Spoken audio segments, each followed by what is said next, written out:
Finance for Good ou quand des entreprises donnent tant sans rien dépenser. L'alchimie financière a-t-elle été inventée? Pour répondre à cette question qui intéresse les CFO, sans cesse à l'affût pour réduire les coûts fixes qui plombent les comptes de l'entreprise et les transformer en richesse, je dois remonter dans le temps. Il y a plus de 30 ans, ma mère, Chantal, une grande brune aux yeux verts et au sourire sincère, nous sidéra, mon frère, Renaud et moi. Un soir d'hiver, elle rentra à la maison, accompagnée d'un clochard portugais frigorifié. Ce remake de La Belle et le Clochard, version brute, saisit d'abord nos narines. Je me souviens encore des effluves émanant du monsieur. Nous apprîmes que 10 minutes plus tôt, notre mère lui avait adressé la parole dans la rue en lui disant « Vous ne pouvez pas rester là, il fait si froid, vous allez mourir, il faut partir !» « Non merci », lui aurait-il répondu poliment.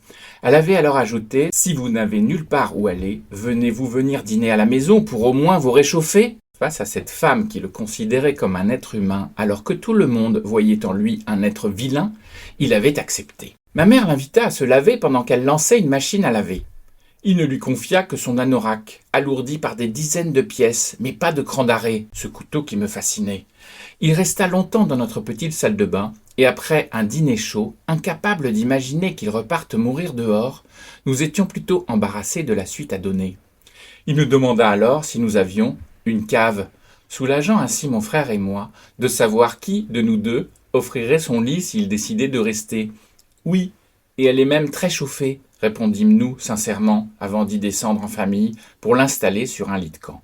Après un dilemme entre l'enfermer à clé pour sa sécurité ou laisser ouvert pour sa liberté, on laissa avec son accord notre cave individuelle ouverte et fermâmes l'accès aux caves qui auraient attiré l'attention. Le lendemain matin, aux aurores, avec un thermos de café et l'anorak qui avait séché, il nous dit qu'il avait tellement apprécié qu'il aimerait s'y installer les nuits suivantes. « Pourquoi pas? Quelle bonne idée !» pensai-je, déjà motivé pour l'aider à survivre dans de meilleures conditions. Mais soucieux de trouver une solution médiane avec nos voisins, nous sollicitâmes la gardienne, Madame Da Silva. Alors que nous nous attendions à une médiatrice empathique en cette période d'étrenne, nous rencontrâmes une accusatrice catégorique. Elle le méprisa en version originale, de faire honte à ses racines, et l'intima, en version française, de déguerpir et de ne jamais revenir, en nous fusillant du regard, comme si nous étions des apprentis sorciers de la bonté. Ainsi s'arrêta l'initiative des caves du cœur, initiée fortuitement par ma mère. Notre invité d'un soir ne revint jamais dans le quartier. S'il a survécu et si par miracle il entend ces mots, qu'il me contacte, car cette histoire n'est pas terminée. Je vous raconte cette histoire car j'ai découvert un article surprenant sur LinkedIn qui ne professe ni leçon ni vainqueur. Il met simplement à l'honneur les bureaux du cœur, où un dirigeant top, Pierre-Yves, offre son bureau la nuit à Suleiman, un homeless, dit-on aux US, qui rebondit. De mon côté, je reste perturbé par ces expériences, car depuis mon plus jeune âge, je pensais que donner coûtait.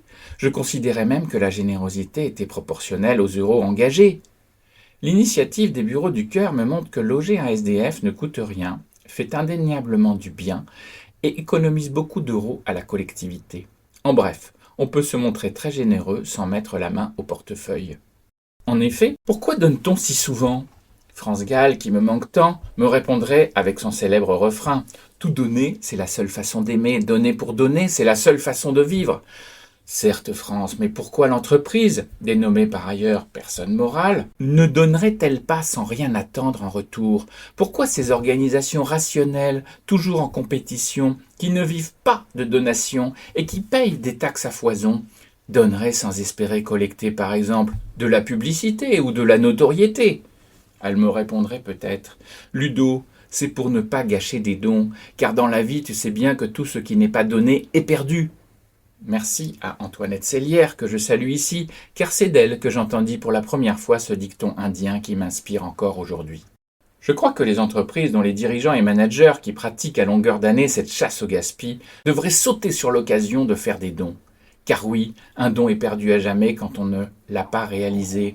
Par timidité, par distraction, on n'y a pas pensé ou on y a renoncé parce que on nous a appris dès le plus jeune âge qu'être trop bon, c'est être trop con. Certains dons ont en plus le don de viralité. Ils vous contaminent en vous donnant envie d'en faire autant, pour créer un cercle vertueux, presque un effet papillon, pour toucher le monde entier. Cet élan généreux s'achève sur des receveurs immunisés, car ils ont certainement été trahis dans le passé. Ils vous disent, sincères, que cet arbre de générosité cache une forêt d'intérêts cachés. Leur dicton à eux, c'est « There is no such thing as a free lunch ». Rien n'est gratuit dans la vie, qu'on me disait à New York City où je faisais mon MBA. Je n'en avais cure de leurs idées déprimantes, car je ressentais clairement quand j'invitais avec mon demi-salaire d'assistant du doyen « Bonjour Mr. Feinstein », l'American Girl de mes rêves nocturnes, Hi Jessica Miller, que je ne calculais pas un retour sur investissement, mais j'appréciais la chance de vivre ce moment présent. De plus, quand un don rencontre une main tendue, c'est de la chaleur humaine qui se diffuse, des sourires qui naissent, des frissons qui vous parcourent le corps. L'humanité devient plus généreuse que mesquine, plus altruiste qu'égoïste, et peut-être que le grand horloger Manitou qui joue avec nos émotions et nos passions dépasse son stade anal et dit, en jurant à la terre entière « Au diable l'avarice !» Il se retient de nous moraliser et de nous résigner et rend tout le monde amoureux, ce qui constitue le meilleur cadeau qu'il puisse nous faire pour qu'on soit heureux. Bref, galvanisé par le plaisir du don, je laissais un message à mon ami chez PwC qui conseille généreusement, mais pas gratuitement, les CFO. Je lui disais « Toi, financier le jour et aquariophile la nuit, que penses-tu des bureaux du cœur ?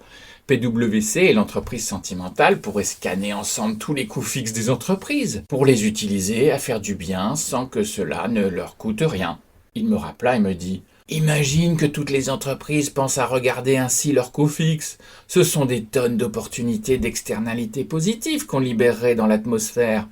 Avec un tiers de confiance, comme toi plutôt que Madame Da Silva, j'ai imaginé ces innovations pour des CFO souvent à tort jugés sans cœur.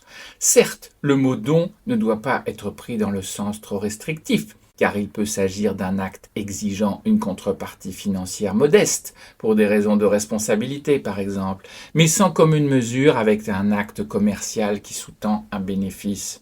Il énuméra l'utilisation de nos véhicules de fonction en autopartage quand ils dorment dans nos garages, le prêt de nos outillages le week-end aux bricoleurs de l'entreprise, l'accès à nos meilleures salles de réunion pour les repas post-communion de nos salariés, clients et fournisseurs, l'utilisation de nos cantines pour les repas d'association en ligne avec nos valeurs, le mi-temps de nos salariés placardisés pour des causes qui les motivent, l'accès au carnet d'adresses de nos dirigeants pour ouvrir des portes à tous nos stagiaires méritants que nous ne pouvons embaucher, le don, au sens strict, d'équipements, d'ateliers ou de magasinage qui ne sont plus du dernier cri à des associations caritatives. En bref, utilisons tout ce qui est déjà financé pour faire du bien sans rien débourser. On l'a tous rêvé, mais on va le faire avant qu'on ne regrette de ne pas l'avoir fait. Vive Life Finance for Good et l'entreprise sentimentale. Sentimentalement vôtre et à bientôt.